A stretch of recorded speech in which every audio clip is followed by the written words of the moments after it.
you know, we'll get stronger as an industry by bringing in more people, again, from diverse backgrounds, diverse, experience sets and things like that. So I think,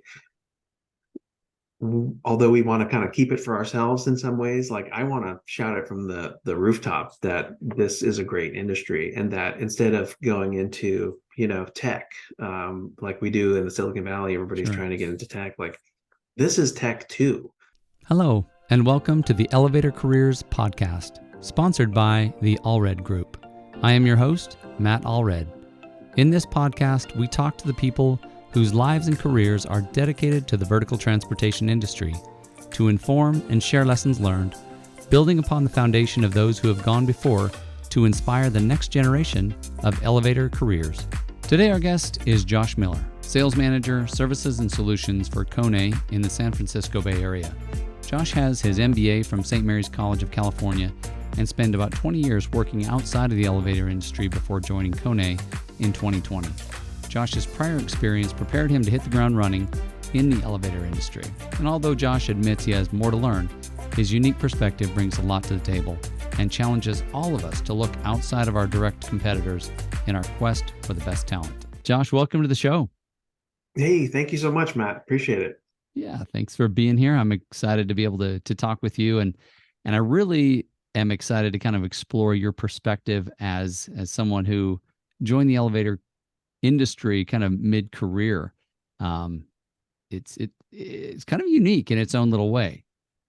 Yeah, we talked a little bit before about it, but I came from the environmental equipment world, doing mostly membrane separation system stuff. And before that, I was in chemicals and laboratory equipment, doing a lot of stuff in biotech here.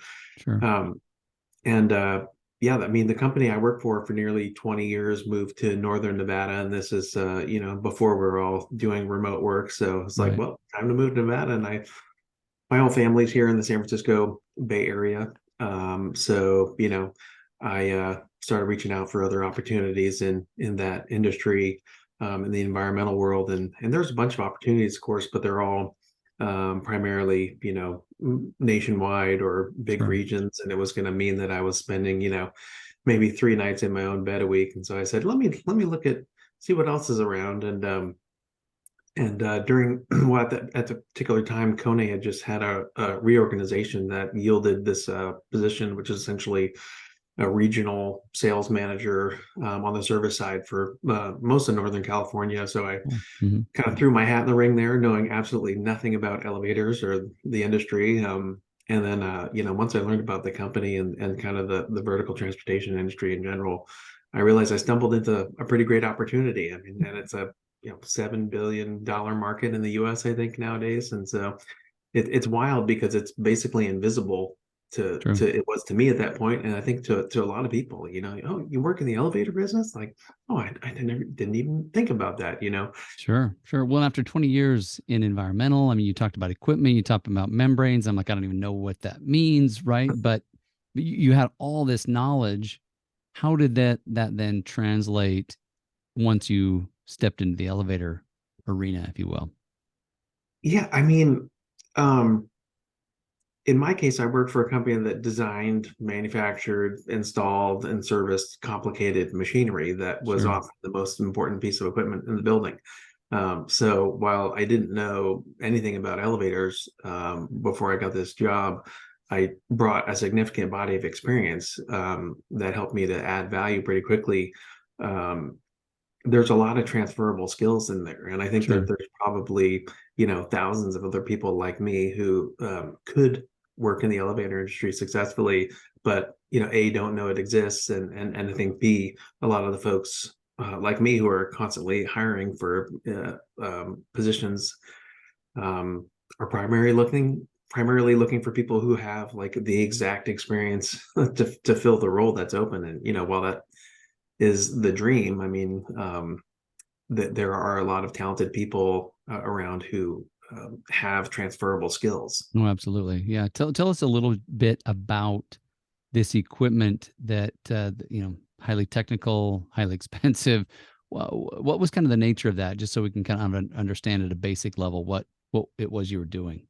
For sure, yeah. And so that was mostly membrane separation systems. So, we all probably know about reverse osmosis Okay. for turning salt water into drinking water and stuff like that. So, same kind of technology and other filtration technologies, separation technologies that were often, either in the beginning of the plant, creating clean water for, for example, you ultra pure water for semiconductor fabrication facilities, or in the middle of a factory separating liquids from solids or liquids from liquids, and at the end of the factory doing wastewater treatment or resource recovery. So we worked on a lot of different industries. Anything from like I said, on the clean side, semiconductors, on the dirty side, oil field and stuff like that. So yeah, it was definitely an interesting industry to work in. Met a lot of cool engineers and a lot of people who are a lot smarter than me. But I was able to bring something to the table with the kind of niche knowledge that I had there. Absolutely. Yeah. No, it's, and thank you for describing that equipment a little bit, because I do see certainly a lot of commonalities. Very expensive equipment, very specialized, very technical, and the common user, or common person, probably doesn't know a whole lot about membrane separation, I think you called it. Or it's like, okay, what is that? I understand filtered water, but that's really about it.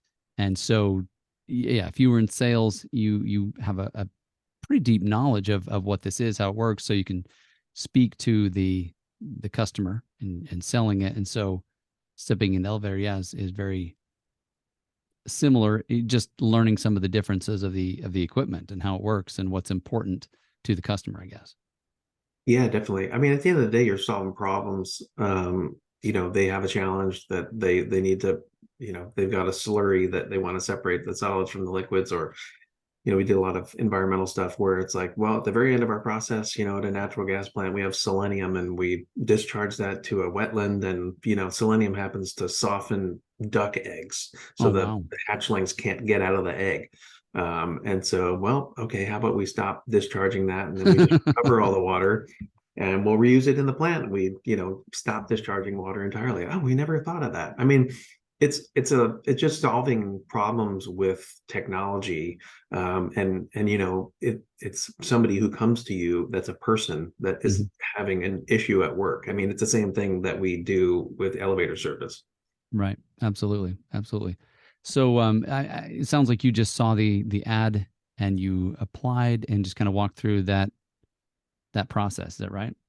Yeah, and when I I saw the ad, I thought, um, well, I can sell capital equipment. I guess, I could be a sales manager. I'd done sales and marketing management and stuff. Um, I guess I could sell elevators or help people sell elevators. And it turns out that it was a service job, not a new equipment Okay. installation job. Hmm. Um, and I didn't, again, know that that was a thing. I mean, I'd seen, Sure. probably the Otis vans or whatever. I probably didn't know what a ThyssenKrupp or a Kone, van did, as I was driving around with them on the roads. But then I start to see, wow, okay, just in these two branches that I work in primarily, there's 7,000 elevators or so that we take care of. And in the state of California, every single conveyance needs a Sure. service contract of some sort. So like, wow, my eyes got as big as saucers. Like, this is a huge opportunity. Yeah. Yeah. So as you were kind of going through the interview process, learning a little bit about what the company is, what they do, I mean, at what point did you say, yeah, I think I can do this? Because I would have just imagined that you're like, hey, I've invested my half my life into environmental systems. I mean, this is, I can't just, it's like switching majors halfway through your college career almost, to say, you've just invested so much. Am I going to lose all that? Was that part of what you were thinking at the time?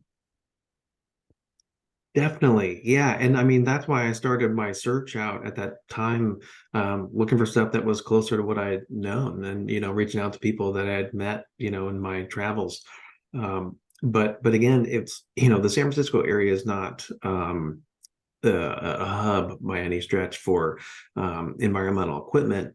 We were actually Right. manufacturing in Emeryville, California, Sure. which is a ridiculous place to manufacture anything nowadays, which is one of the reasons they moved up and got, way more space up in our neighboring state. Well, it's Um, probably a lot less expensive, so right? You're not dealing with the same real estate costs in northern Nevada. 100%. Yeah, and a lot of, their tax issues and employment issues and things like that. And it's hard to find machinists and everything like that. Sure, A lot of people are moving away from the urban areas who are good at that sort of thing. So it all makes sense. But for me, a lot of the companies that do that sort of stuff are based back east sure, or, in the South. And again, at that time, the opportunities that present themselves to me were regional, this and that, and sure, it's like 75% travel. sure. I'm just starting to get too old for that stuff. Yeah, yeah. So why not software, right? That's one of the first questions that bounced in my mind. I mean, you're in Silicon Valley area. You could probably sign up with any one of those companies, but what was the thought process there? So yeah, for sure. I mean, in the kind of like 99 to well, like maybe 98, 2000, at the height of what we used to call the dot-com boom before we called it the tech industry. I The worked for a couple of sure. dot-coms, and I got laid off from both of them. Oh wow. So it left a really bad taste in my mouth. And now I've got, friends who have been recently laid off, one of whom has, you know, MBA, PhD, JD that got Wow. laid off from Google. It's like if they're laying her off, then what hope do I have? Sure. And so we just lost a bunch of people at Salesforce and all these big local tech outfits. So that's really what gave me pause with that. What I wanted to get into is more stuff that actually exists in time and space, like not software. So that was one of my criteria Okay. that what I was looking for. Okay, if I'm gonna do something different, what's it gonna be? And like I do have experience. Like I was a Sure. product manager for a internet company way back when. But A, that was a long time ago, and B, like I said, it's pretty fickle, especially for the venture-backed companies. If you don't meet your metrics, then the whole thing just kind of goes away. Well, or it gets bought by a bigger company. I mean, that happens a lot, right? And it's like, oh, wait, we don't need your division because we already have one. And so, yeah, the volatility I think is certainly something to think about there. So the idea of staying with something tangible that I love the way you said it exists in time and space, and the thing I've seen in the elevator industry is it is stable because even during COVID, right, the hospital had to have the elevators going up and down, right, because hey, people are sick, and we've got to get the patients to these floors, and it's just such an essential part of the economy that it's like, okay, no, this is going to keep going. So That was definitely something that I was worried about. I mean, my short time in this industry has been marked by some odd happenings. I started in January of 2020, and in okay, March 2020, the world shut down. sure, And I myself got COVID right as one of the first people that oh got it wow, around here. right, At least once we had tests and knew what it was. And so here I am, a couple of months into this new job, and I'm like, on my deathbed, but no, no, I'm fine. I can still type. It was a weird time, but I thought, oh, geez, I mean, in the immediate aftermath of that shutdown and everything, in San Francisco and California in general was way more shut down oh than other sure, parts of the country. I thought, oh, geez, what are we going to do now? We're not going to be able to sell anything. And but the maintenance still needs to get done. right, Elevator techs were some of the only people that were allowed to be driving around, and doing work at that time. So it really highlighted the importance of vertical transportation, and we saw that in the residential buildings, there's higher use of the elevators than ever before. I mean, people go up and down to get their DoorDash sure, deliveries 3 times a day. So gotcha, we're having more issues in the residential properties, just because of use went up, and the big office buildings, which everybody has heard a lot about in San Francisco going empty, is still largely the case in many places. but nevertheless, there are some people in every building, and they're not going to take the stairs, and the state inspectors are still going to come by, and everything else. So it's really resilience, which is one of the biggest attractors for me. Very cool. Yeah. And one of the things I saw in different areas, different parts of the country is that, hey, if our building's empty, well, now's the time to modernize. So I wouldn't have anticipated that, hey, we're going to, drop a few million here and here and here or whatever to modernize, but why not? Because, this building fills back up in the next year or two, we've dodged that bullet of having to displace everybody while we're doing this work. Yeah, indeed. I mean, and even like, big door packages and things like that, we definitely did a lot of that work. And, historic buildings where it's a little bit more complicated to do that sort of thing. I've, for, being an ignorant non-elevator guy, I thought, wow, we're going to sell tons of purification devices and, all these solutions that were coming out, like, the holographic, Sure. COPs and all this stuff. And I thought, oh, they're going to be buying these like hotcakes. But in reality, everybody's just kind of sitting on their hands and not wanting to spend money because they didn't know what was going to happen next. But like you said, there were some smart people in there who understood that they had an opportunity to have a down car Right. and nobody yelling at them about it. Exactly. Exactly. So how long did it take before you joined Kone that you were like, wow, I really made the right decision? Well, um, that's a really good question, Matt. I have no idea. I was so just like we often say drinking from the fire hose. There's That's that. how it felt Sure. for quite a while. I mean, there's so many systems that I had to learn. I mean, forget all the elevator stuff. Oh yeah, yeah. Sure. Just the corporate Pretty systems. decent. Yeah, corporate systems to know like how am I going to get my job done? Looking at some some legacy systems that when I show to 20 something new hires, it's like looks like DOS or something, and they freak out because they like never see anything like that. They're like, yeah, it looks pretty normal to me. I'm 50. But so yeah, just learning all that stuff. Fortunately, I'm fairly tech savvy, so it didn't take too long. But uh I think you start looking at the numbers, and you realize that just one branch, in a major metropolitan area can do really well on the service side, just with maintenance. And then, there's all this extra work for, standby for fire life safety and all these other things. And you just start seeing dollar signs like an old cartoon, in your eyes. And it's pretty it doesn't take too long to see that you're in a pretty good spot from an opportunity standpoint. And then I think the technical stuff came later, although I had a hunger for that knowledge. Sure. Pretty obvious quickly that you're never going to be the most technically adept or the most knowledgeable about elevator systems when you work at a company like this. So it's the technicians that I've learned the most from, Okay. because if you show an earnest, an honest interest in learning about what it is that they do, um, they're some of the nicest, most helpful people. They'll literally take you by the arm and Sure. say, this is why this door operator is better than this one, or yes, that cab that you just got out of might look brand new, but let me go show you the 100-year-old machine that's hoisting it up those 50 floors, and stuff like that. So that was probably pretty one of the most eye-opening things, going to job walks in San Francisco and seeing, again, shiny COP, nice car with obviously,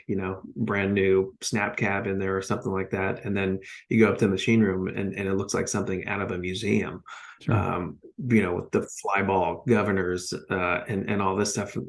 I mean, it's wild that it all still works. And some of that stuff is more reliable than some of the solid state stuff. So there's a lot to learn. And I think my willingness to show my ignorance about all the stuff and just be honest about what I don't know has helped me a lot in gaining people's trust and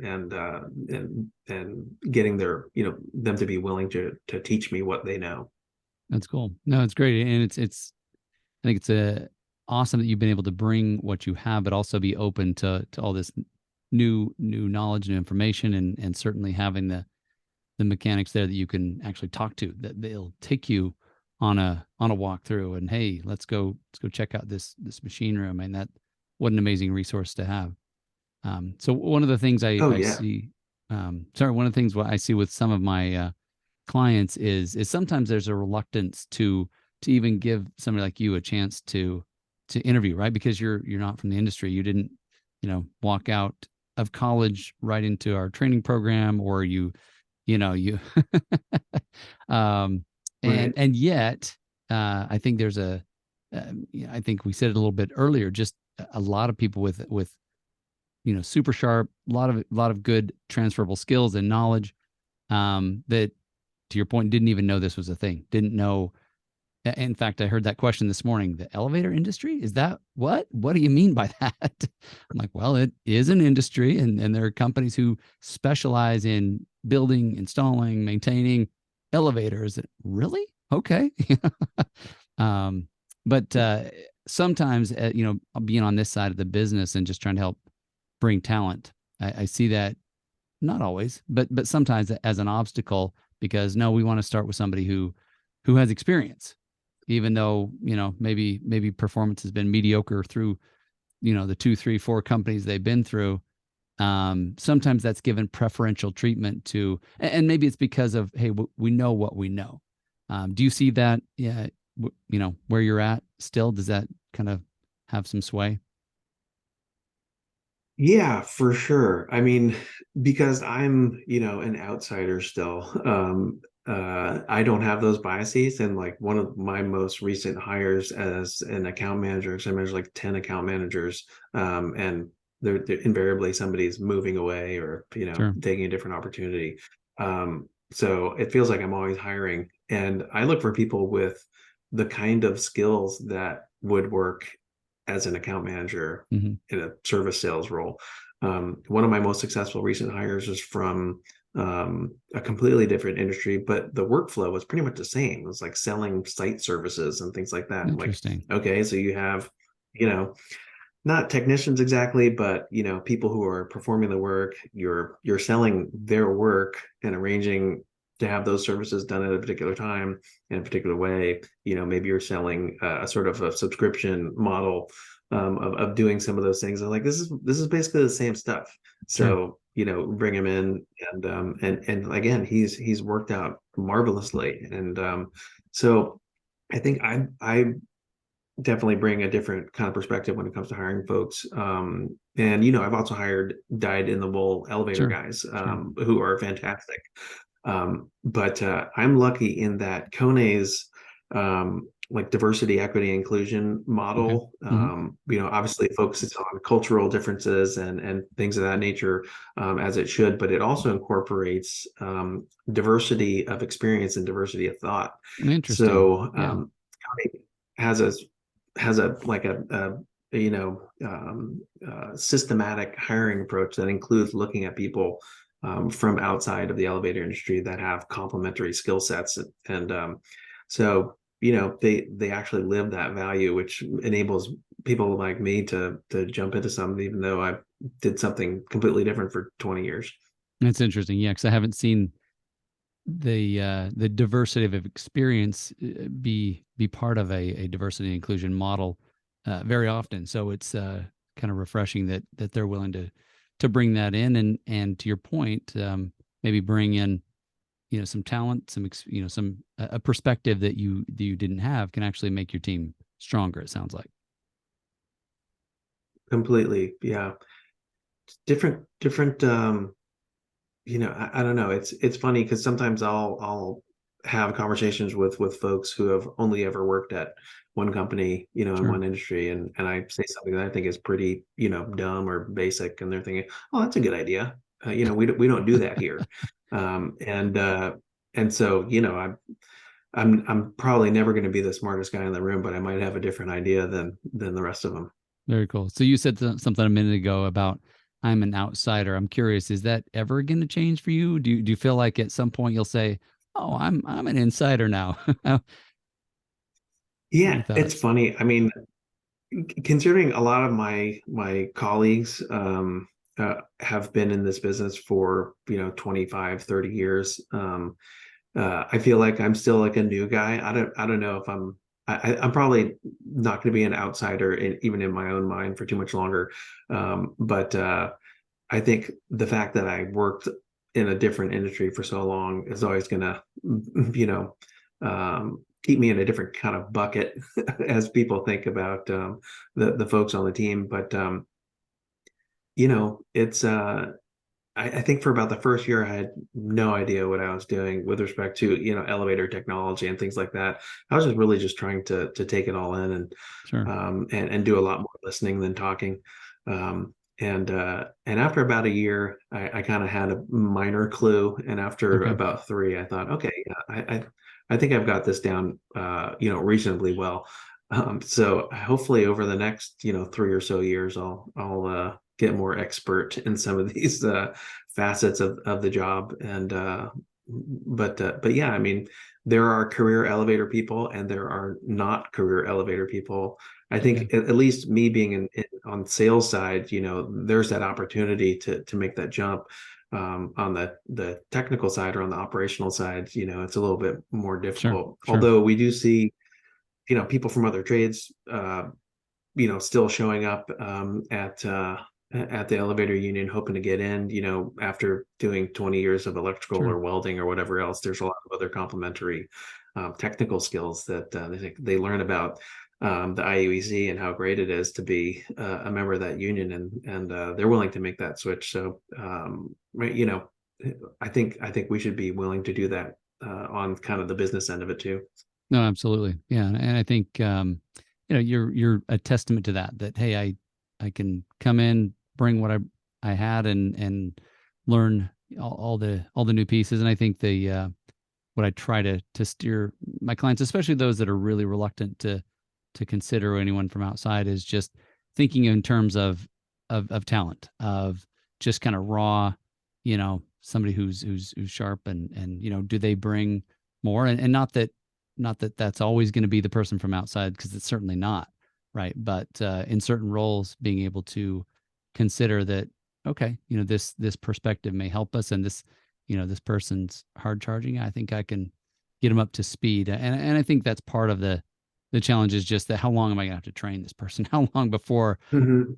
they're actually ready to contribute on their own, and that can be certainly a, a challenge at times. Completely agree. Yeah, and I think there's some selfishness in there too, right? Because we know that it takes a while to onboard people, Sure. and if they don't have any experience in the industry, it's on you as the hiring manager to do that training. And not everybody. I mean, there's a lot of great individual contributors out there who are not great at managing or training people, and they'll fall back into a different role because of that. Um, I think there are some companies who are better at onboarding than others, and I make it a Sure. particular focus in my hiring to spend the first 3 weeks or so with the person, in concert with all the other corporate compliance training that they have to do, dutifully on their web browser, but to intersperse that with talks about sales and negotiations. And somebody comes to us that has elevator knowledge, where I feel like I can add value is to um, help them learn the lessons that I learned the hard way about getting bogged down in certain aspects of deal advancement and things like Sure. that. And that's the kind of stuff that a guy from outside the industry can bring you. And it turns out that that's the important stuff. Because Yeah. again, you can get the technical stuff from Elevators 101, or you can get the technical stuff from a seasoned supervisor or mechanic or whomever. There's always going to be elevator experts around. And so as long as you can talk to people and be uh, friendly, congenial, then you can probably be a decent account manager, provided you're organized enough to keep all the plates spinning, as you go through your day, because there is a whole lot of firefighting going on while you're trying to sell stuff. You're also trying to do a whole lot of coordination and things like that. But again, most of the day-to-day activities that the people that work for me engage in are about managing expectations more than Sure. they are about managing technical aspects of an True. elevator. True. Yeah, very good point. So as we kind of, are running out of time, I just wanted to ask a question. What's something you've learned that maybe you would pass on to those who maybe do come mid-career? What's one of the most valuable lessons you've learned? I mean, it sounds silly, but that this industry exists, I mean, I think the elevator industry is pretty insular, as we know. There's a lot of people who run around with the same last name in any given town who, their grandfather started out in the elevator industry, and you're like, oh, are you related to so and so? Yes, I am. And so that's great because it makes these sort of like generational elevator families of which there are many, but you know we'll get stronger as an industry by bringing in more people, again, from diverse backgrounds, diverse experience sets and things like that. So I think, although we want to kind of keep it for ourselves in some ways, like I want to shout it from the rooftop that this is a great industry, and that instead of going into tech, like we do in the Silicon Valley, everybody's Sure. trying to get into tech. Like, this is tech too. You know what I mean? Absolutely. Like the it's electrical, it's mechanical, it's programming. I mean, if you're especially if somebody who is 18 and doesn't necessarily want to go to college, but they want to learn a trade. I mean, can you imagine a better place to start out than in the elevator union as a technician? And for those who want to get into business and want something that is stable and can be resilient in a downturn. I mean, I'm really happy to be on the service side of the business because it's kind of steady as she goes. And I think people, there'll be more people interested in getting into this industry if they understood that. Yeah, that's awesome. Thank you for that. Those words of wisdom. It does seem like, the elevator industry has it all for those who are able to see it. So, Josh, thanks so much for being Worries. on today. It's great talking with you, and wish you the very best as you continue to build your career. Thank you so much, Matt. Really appreciate it. Yeah, take care. Thank you for listening to the Elevator Careers Podcast, sponsored by the Allred Group, a leader in elevator industry recruiting. You can check us out online at elevatorcareers.net. Please subscribe, and until next time, stay safe.